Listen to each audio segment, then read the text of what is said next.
O texto bíblico de hoxe é João capítulo 21, versículos de 1 a 14. Neste texto se narra a pesca milagrosa. Os apóstolos tiñan estado pescando a noite toda e non tiñan apañado neñún peixe. Nese momento aparece Jesús. Eles non o recoñecen e fala para eles: «Xoguen a rede no lado direito da barca». Eles, mesmo non sabendo que era Jesús, le obedecen e apañan unha grande cuantidade de peixes. Nese momento, João fala para Pedro: «É o Señor». Pedro se xoga no mar, non estaba moito longe da beira do mar, e cando chega até Jesús, se encontra que ele ya tiña preparado un fogo con unhas brasas para asar os pescados. Após asar os pescados, comeron juntos.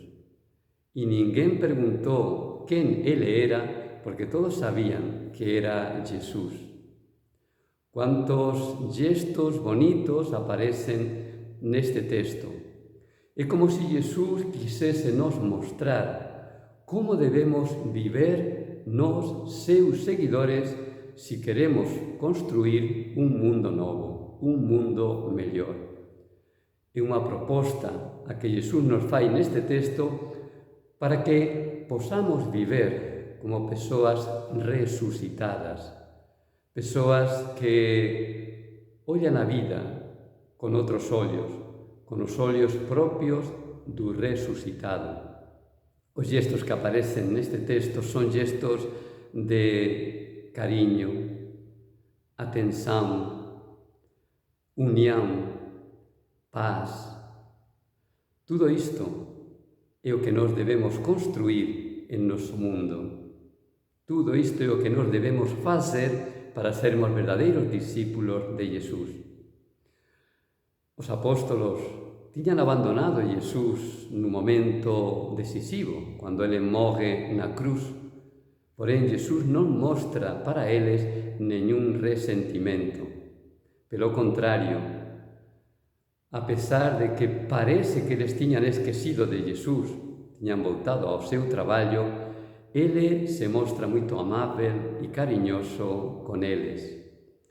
Creo que esta atitude de Jesús de non guardar resentimento, de mostrarse conciliador, debería tamén ser unha atitude importante en nosa vida. En un mundo onde predomina o confronto, a agresividade, isto é moito evidente nas redes sociais, nós, os cristãos, os seguidores de Jesús, somos convidados a viver a reconciliación.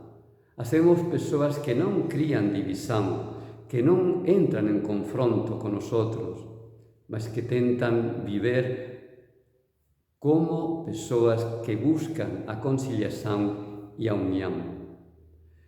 E ao mesmo tempo, outro gesto que aparece no texto de hoxe é ese detalle de atención, de cariño que Jesús ten con os apóstolos, preparando o pescado para eles. En un mundo onde cada un parece que se preocupa só por si mesmo, onde predomina o egocentrismo, eu primeiro e depois os outros, Jesús nos mostra aquí que debemos ser persoas que pensan nos outros, que buscan facer o ben, que buscan promover a unión. Tudo isto, Jesús nos ensina para que nós o aprendamos.